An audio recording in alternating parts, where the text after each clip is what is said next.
तो हेलो दोस्तों, welcome to my YouTube channel.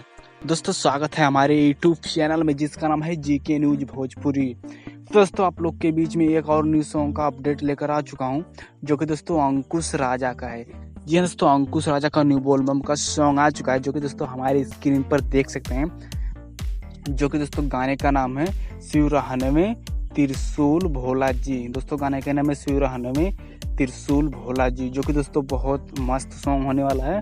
तो दोस्तों इस वीडियो में सब कुछ जानकारी आप लोग को मिल जाएगा, तो शुरू से लास्ट तक वीडियो को जरूर देखें। और दोस्तों अगर जो हमारे चैनल पर नए हैं तो प्लीज़ आपसे रिक्वेस्ट है हमारे चैनल को कर दे सब्सक्राइब, क्योंकि दोस्तों आप लोग के बीच में न्यू गाने का अपडेट सबसे पहले लाता रहूँगा। तो प्लीज़ चैनल को सब्सक्राइब कर दो। और दोस्तों आप लोग को बता दें इस गाने को कौन से चैनल पर रिलीज किया जाएगा, जो कि दोस्तों चैनल का नाम है वर्ल्ड वाइड रिकॉर्ड। जी हाँ दोस्तों, वर्ल्ड वाइड रिकॉर्ड भोजपुरी पर इस सॉन्ग को रिलीज किया जाएगा, जो कि दोस्तों इसका रिलीज डेट कन्फर्म हो चुका है, जो कि दोस्तों 3 अगस्त को सुबह 6 बजे इस सॉन्ग को रिलीज किया जाएगा। यह दोस्तों वीडियो सॉन्ग है, जो 3 अगस्त को सुबह 6 बजे इस सॉन्ग को रिलीज किया जाएगा। दोस्तों अपडेट कैसा लगा प्लीज़ हमारे कमेंट बॉक्स में कमेंट कर दीजिए और चैनल पर सब्सक्राइब करिए। चलो दोस्तों मिलते हैं।